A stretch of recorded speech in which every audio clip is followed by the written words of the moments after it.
Hi, I'm Laurelle. I work with a multidisciplined approach to bring in healing and spiritual alignment, and everything I do, every modality I use is really intended to empower you to be your most present and aligned self.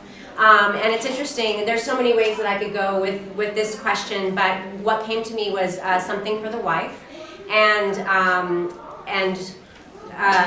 Though if she came to me for a healing therapy, I would work intuitively with her guides. I would always start with a little bit of a consult to find out what's going on for her, and so this is how I would respond to that. If I were consulting with the wife, I'd most likely start by inquiring more about her nightmares and what information that they hold, since dreams are the subconscious's way of communicating with us. Often we'll have dreams that seem shocking or even frightening at first, but if we look beyond that to the symbolism, they can often end up being quite comforting. And I have a little story about that if anyone's interested, about my own father and a dream that I can share with you at some point. So deeper issues may come up a little quicker and easier in this way, so I would recommend that she journal about them every morning when she wakes up. Right away, write down the entire dream, leave it alone, come back to it a few hours later and look for the symbolism. The second thing is I would recommend that she takes it easy on herself. Mourning is a process that takes time, and everybody goes through it in a very different way.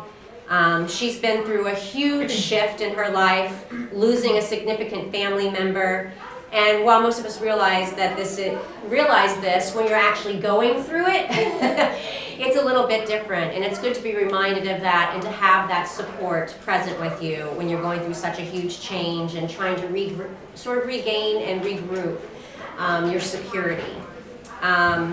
So I would also inquire further about her father if we were doing just a strict consultation, just to find out more of the nuances between her and her father, and if there was any guilt coming up for her about not being present when he passed.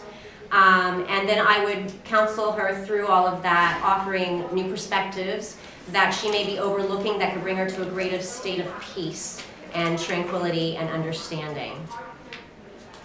I would also work with her to help her center and align to spirit while feeling her connection to the earth, to help her release any fears that may be present.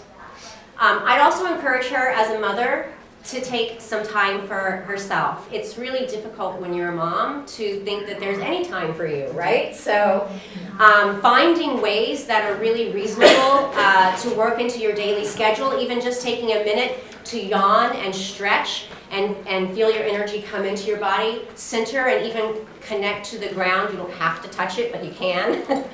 Just to really center and ground and connect can be so nourishing, so supportive for someone going through something like this. And if we're too depleted ourselves, then we can't really be there for those that we love. So these are some of the recommendations that I would make to work with her. And then if we did healing therapy, I would of course use crystals, essential oils, and energy work and sound to work to bring her system back into balance, not just each chakra, but the lower chakras with the upper chakras, merging matter and the mystery.